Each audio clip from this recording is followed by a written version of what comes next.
Hello everyone, my name is Angelica Paskey, And my name's Scott Art. and we are your hosts for today's episode.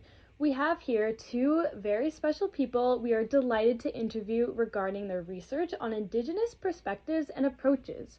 Additionally, their insights offer us guidance toward cultivating a positive classroom environment that is important for all teachers to learn. Therefore, I would like to introduce Dr. Farida Ahmed and Chloe Ma. Hi, thank you for having us, Angelica and Scott. My name is Dr. Farida Ahmed, and I hold a PhD in Educational Theory and Practice from Simon Fraser University. Hello, my name is Chloe, and I'm a public speaker and writer originally from Vancouver. I hold a PhD in Education Theory and Practice from Simon Fraser University as well. Great! Thank you for being here today. Can you guys tell us about Western and Indigenous perspectives in Canadian education? Of course. So, specifically, one of our questions are, what are the opposing worldviews between Indigenous peoples and Western culture, and how does this affect Indigenous communities and students living in Canada? Thank you for the question, Angelica. So this question can be answered based on previous research.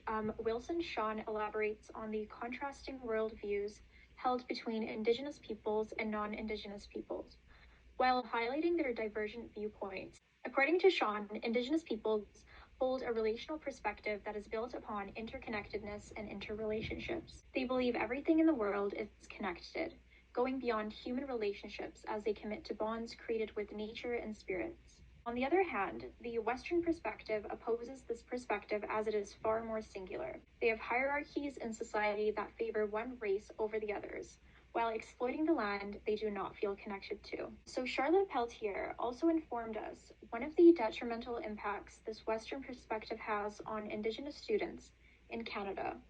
Peltier explained how an Indigenous student's engagement and sense of belonging are strongly associated with their cultural identity. However, because Canadian schools do not incorporate this relational perspective, it can negatively affect Indigenous students as they are having a hard time navigating different environments. In order for teachers to support these students, they must incorporate both worldviews into the classroom to honor the diversity. Additionally, they must teach from a holistic approach, summarized by Capra and her colleagues. This holistic approach refers to understanding all the parts that are connected to a student, including their experiences or community. Similar to a relational perspective, that is also important for creating a positive environment for diverse students. And both contributions will help promote academic achievement for Indigenous students, as their culture is honored in the classroom. Wow, thank you very much for sharing your expertise in that topic. I really appreciate it. And I was just wondering if we could address the question about how the deficit lens inhibits Indigenous students from achieving academic success, and how educators can shift away from this unproductive perspective. Yeah, great question. So first, I would like to define a deficit lens approach. And this could be viewing Indigenous students based on their weaknesses and negative stereotypes or preconceived biases, which can limit opportunities for students and set low expectations.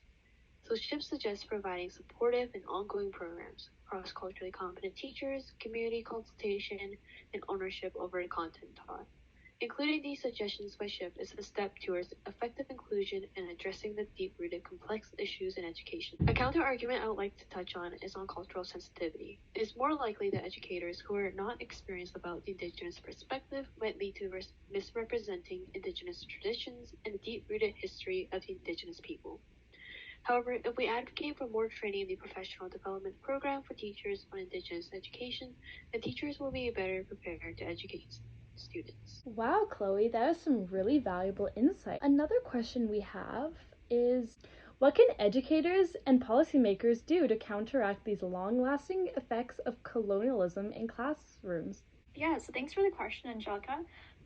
Well, for starters, equitable funding and equal access will create lasting change and help change some of the systems that work against Indigenous students and their communities. Next, adjustments should be made in today's curriculums that shed more light on Indigenous cultures and histories by including more Indigenous perspectives. And another major shift that needs to occur is creating opportunities for current and upcoming instructors to learn about Indigenous histories, cultures, and practices. So by educating instructors on these matters, the hope is that more Indigenous topics can be included in curriculums in schools all across Canada. Thank you. Can you tell us the importance of embracing Indigenous knowledge into the curriculum to honor children's diversity? What are the opposing worldviews between Indigenous peoples and Western worldviews, and how does this affect Indigenous communities and students living in Canada? Yeah, so that's a great question. So the importance of honoring children's diversity in classrooms is that it has the ability to make each student feel valued and important. So in Western countries, including Canada, white people are the dominant race, creating a hierarchy that places Indigenous peoples as inferior in society. Therefore, keeping their culture alive after the detrimental impacts of colonization is very significant in Canada. And to quickly define colonialism for our listeners, colonialism is defined as the historical and continuing process by which powers such as European nations take control of Indigenous resources, land, and people. And through this process, there's a suppression of Indigenous culture, displacement of Indigenous peoples, Indigenous populations from their lands, and exploitation. And in addition to implementing a relational perspective and holistic approach in classrooms, Peltier elaborated on what teachers can do to support Indigenous students. Specifically, Peltier stated, for learning to be relevant to Indigenous people, it must be rooted in language and culture, experiential in nature, holistic, community-based, lifelong, spiritually oriented, rooted in a combination of Indigenous and Western knowledge. So from this quote, educators can learn what else to incorporate into their classrooms to create a positive learning environment that promotes academic success. This could include having an Indigenous person teach students about their language and cultural practices, allowing students to go for nature walks, to engage with their environment, or to encourage their class to advocate for Indigenous community around them by signing petitions for clean water on reservations. Therefore, the most important thing a teacher can do in their classroom is to commit to teaching this Indigenous knowledge every year to ensure each student feels valued when they switch from class to class. Okay, great. Thank you, Farida. So another question we actually have is British Columbia taking any steps toward incorporating Indigenous knowledge into the curriculum? Yes, I think that's a question that a lot of our listeners have. So British Columbia introduced the Equity in Action project to address any barriers that Indigenous students may face. The Equity Scan is a collaborative approach to decision making, where various school districts gather with the Indigenous community to implement a safe, equitable, and diverse environment. Diversity ensures that the differences found between the Indigenous and Western students are well represented in our education system. With diversity, we can achieve an inclusive environment that makes it easier for the Indigenous community to participate in our society. So starting in the 2023 to 24 school year, secondary school students must take a course on Indigenous culture to graduate. As Justice Murray Sinclair, the former chair of the Truth and Reconciliation Commission, said, education got us into this mess, and education will get us out of it. So, of course, some people in the dominant culture may critique the Indigenous curriculum because they're so used to asserting dominance in society and want others to follow their steps. However, the Western education only looks at things in one dimension. By incorporating the Indigenous view into the curriculum, we benefit from both the white man's knowledge and Indigenous ways of knowing to create a better world for everyone. Thank you for sharing your expertise on that topic. You really gave an in-depth explanation there, and I'm sure our listeners will greatly appreciate it. And just shifting gears here, one more question that I did have for you guys is how educators can achieve a relational and holistic approach in contemporary education and be inclusive of Indigenous perspectives? Yeah, that's a great question. So I think it's important that we elaborate further on achieving a relational and holistic approach in classrooms. Educators and policymakers can introduce into the BC curriculum a multicultural perspective on play and learning in early years to encourage promoting a supportive and inclusive learning environment within a diverse classroom.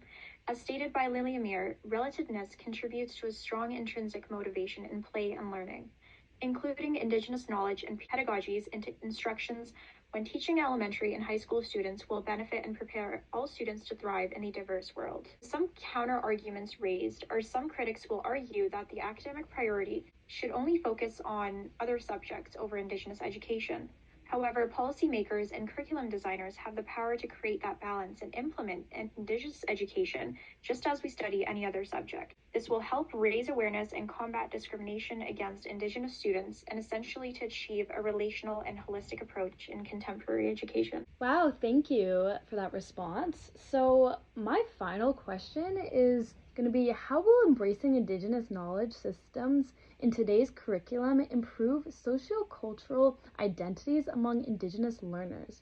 Moreover, how will this affect these communities' sociocultural perspectives? Thank you for your questions. Sociocultural identity is mainly about a person's feeling of belonging to their cultural or social group, which usually involves shared experiences, beliefs, and values. So by embracing Indigenous knowledge systems in today's curriculum, the hope is that this increases Indigenous learners' social-cultural identity, which will essentially foster a new sense of belonging for these Indigenous learners. This will further increase their cultural formation and allow these communities to express their cultures and feel proud of doing so while strengthening their cultural identities.